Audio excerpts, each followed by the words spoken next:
پوچھا ہے کہ حیض کے کتنے رنگ ہیں؟ کیا سفید رنگ کی رطوبت بھی حیض ہوگی؟ اس کی وضاحت فرما دیں۔ حیض کے 6 کلر ہیں۔ سیاہ یعنی جس کو ہم کالا کہتے ہیں، کالے کلر کی رطوبت ہے تو بھی وہ حیض کے دنوں میں آئے تو وہ حیض ہوگی۔ سرخ رنگ کی رطوبت ہے، سرخ کلر خون آئے تب بھی وہ حیض ہے۔ سبز کلر کی رطوبت آئے تو بھی یہ حیض کے دنوں میں حیض ہوگی۔ اور زرد کلر کا اگر رطوبت عورت کے اگلے مقام سے حیض کے دنوں میں آئے تو بھی وہ حیض ہوگی۔ گدلا کلر کا پانی ہے تب بھی وہ حیض ہی ہوگا۔ اور مٹیالہ ہو، مٹی کلر کا میلا میلا پانی جس کو کہتے ہیں، تو ایسا ہو تو یہ بھی حیض ہوگا۔ سفید رنگ کی رطوبت حیض نہیں ہے۔ تو جب تک کہ حیض کی مدت جو ہے وہ کم سے کم 3 دن ہے اور زیادہ سے زیادہ 10 دن ہے۔ اگر 3 دن سے کم جاری رہا تو بھی وہ حیض نہیں ہے، اور 10 دن سے جو بڑھ گیا تو وہ بھی حیض نہیں ہے۔ اس لیے جو وقفے سے مختلف کلر کا آتا رہا، بلیڈنگ ہوتی رہی، پہلے ڈراپ لگے، پھر کچھ پانی میلا سا آیا، پھر اس کے بعد خون آیا، تو اگر یہ 3 دن جاری رہا تو یہ حیض ہوگا، اور یہ حیض کے دنوں میں ہے تو یہ حیض ہوگا۔ حیض کے دنوں کا مطلب یہ ہے کہ وہ بالغہ عورت ہے اور کسی زخم کے بغیر اس کا یہ خون اگلے مقام سے خارج ہوا اور وہ 3 دن تک جاری رہا، تو چاہے ان 6 کلروں میں سے کسی کلر کا بھی ہوگا تو وہ حیض ہوگا۔ اگر 3 دن سے کم جاری رہا تو وہ بیماری کا، جس کو ہم فقہ کی اصطلاح میں استحاضہ کہتے ہیں، وہ استحاضہ کا ہوگا۔ اور اگر 10 دن سے زیادہ آ گیا تو وہ بھی استحاضہ کا یعنی بیماری کا ہوگا۔ 3 دن سے کم اور 10 دن سے زیادہ آنے والا خون وہ بیماری کے ہونے کی وجہ سے عورت پر کہ 3 دن کیونکہ پہلے شروع ہوا، پتہ نہیں تھا کہ یہ 3 دن چلے گا یا کتنا چلے گا، انتظار کیا اس نے، نمازیں چھوڑ دیں، اور پھر وہ دوسرے دن شام کو رک گیا، تیسرا دن آیا ہی نہیں، تو ایسی صورت میں 2 دنوں کی نمازیں قضا کرنا ہوں گی۔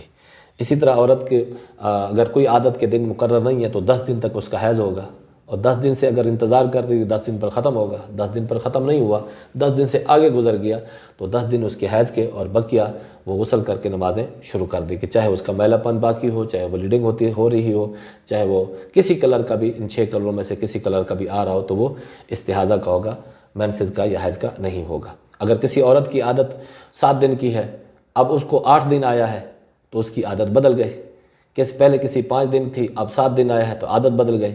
اور اگر وہ 5 دن کی عادت تھی اور وہ خون بلیڈنگ رک ہی نہیں رہی تو انتظار کرے 10 دن تک۔ اگر 10 دن تک رک گئی تو اس کا مطلب یہ ہے اس کی عادت بدل گئی۔ اگر 10 دن تک نہ رکی، 10 دن سے آگے گزر گئی، تو پھر جو اس کی پچھلے مہینے کی عادت کے دن تھے وہ اس کے مینسز کے ہوں گے، حیض کے ہوں گے، بقیہ دنوں کی نمازیں وہ قضا کرے گی۔